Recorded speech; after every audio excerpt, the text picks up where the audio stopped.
É para fazer porque eu estou mandando. Essa é uma frase um tanto quanto comum na infância de muitas crianças. E existe aí uma expectativa de produzir uma conformidade com relação às minhas ordens e atingir um objetivo que eu entendo que aquela criança precisa atingir. Na prática, em que isso reflete na vida adulta dessa criança? E a resposta é uma série de limitações, uma série de barreiras invisíveis que simplesmente dificultam a vida daquela pessoa. No vídeo de hoje, então, nós iremos falar um pouco sobre essas características, essas implicações e como quebrar esse ciclo para atingir resultados mais interessantes. Crianças, elas aprendem de várias maneiras, mas especialmente levando em consideração o sentido das coisas. Elas precisam entender o porquê e frequentemente elas irão perguntar o porquê.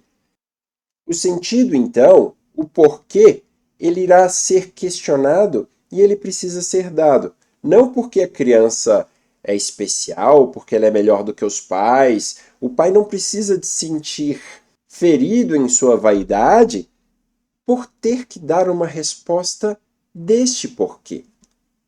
Quando o pai diz para o seu filho, faz porque eu estou mandando, o que ele está fazendo na prática é silenciar a criatividade e a curiosidade do seu filho. O seu filho passa a enxergar a criatividade e a curiosidade como uma característica negativa.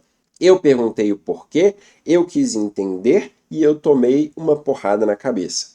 E para crianças com TDAH, aqui tem um ponto muito importante. Quando você vira para ela e diz que ela não pode perguntar os porquês, o que você está fazendo na prática é com que essa criança ela exija um comando externo sempre que for executar uma ação. Ela deixa de ter autonomia, porque ela espera que aquela fonte externa de sabedoria sempre tenha as respostas para a sua vida. E quando nós ficamos adultos, nós precisamos trabalhar conosco mesmo.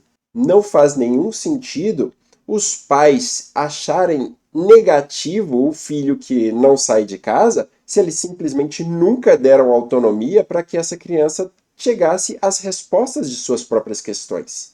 Um pai que está sempre rechaçando o seu filho por buscar respostas, ele terá um filho que muitas vezes acabará encostado em sua casa, encostado em sua vida, porque ele simplesmente não tem condições de tomar decisões próprias. E a incapacidade de tomar decisões próprias, ela irá gerar também uma desconexão entre o sentido e a execução. E a desconexão entre o sentido e a execução, inevitavelmente, vão levar aquele indivíduo à procrastinação, à desmotivação. A pessoa não sabe o porquê dela estar fazendo. No TDAH, existe uma redução das funções executivas. E quando vocês fazem isso, vocês promovem ainda mais o distanciamento da função executiva, uma vez que vocês não estão deixando a pessoa treinar. A criança não vê sentido naquilo que ela faz porque ela simplesmente não tem poder crítico e ela desenvolve naturalmente um distanciamento entre execução e o sentido da coisa. O sentido está com a pessoa que me orienta, a execução está comigo. Nós temos a fórmula perfeita para uma pessoa desmotivada e que procrastina.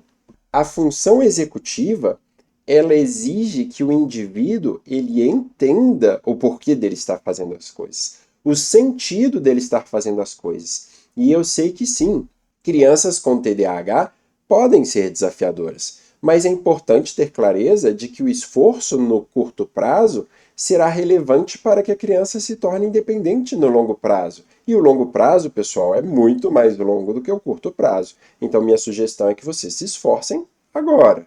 Crianças que executam tarefas sem entender os porquês, muito provavelmente terão dificuldade em suas funções executivas. E o resultado serão adultos com TDAH que constantemente irão esperar orientação para executarem ou que irão se rebelar sem ter nenhuma clareza do porquê. Essas pessoas simplesmente elas não têm condições de avaliar a sua realidade prática e chegar a conclusões adequadas. E vamos apagar agora tudo isso aqui e tentar entender como reverter isso no momento presente. Sempre perguntar o porquê. Seja para você, seja para pessoas externas, entender a razão de se fazer as coisas é crucial para que vocês tenham condições de ter uma visão crítica. Substituir o tenho que pelo escolho. A escolha sempre é nossa. Nós podemos permitir que as outras pessoas nos passem orientações, mas nós escolhemos aquilo que nós iremos fazer, especialmente na nossa realidade atual, que as coisas não são tão opressivas quanto já foram no passado. Pratique o autocomando. Vou fazer X para alcançar Y. E a priori pode parecer uma coisa boba, mas é importante que racionalmente vocês tenham clareza da sequência lógica das coisas. Trabalhe com micro-recompensas. O seu cérebro precisa de estímulo e simplesmente dizer para ele que você quer algo não é suficiente para que você atinja seu resultado. É necessário produzir micro-recompensas positivas e, naturalmente, micro-recompensas que não gerem impactos significativos em outro lado, ok? Para que vocês tenham condições de alcançar bons resultados com sua estratégia de superação. Conclusão: a obediência cega sempre irá gerar prejuízo para a autonomia, para a reflexividade, para a visão crítica e, naturalmente, para a qualidade da sua vida. E entendam, não é questão de ser preguiçoso, não é questão de procrastinar, é questão meramente de definir quais ordens fazem sentido para você e quais não fazem. Comentem aqui embaixo, então. Quais frases da sua infância você continua escutando, mesmo depois dessa fase adulta? E vamos tentar ressignificar isso juntos. Se você acha que esse conteúdo é relevante, envie para uma pessoa que irá tirar grande valor em relação a ele.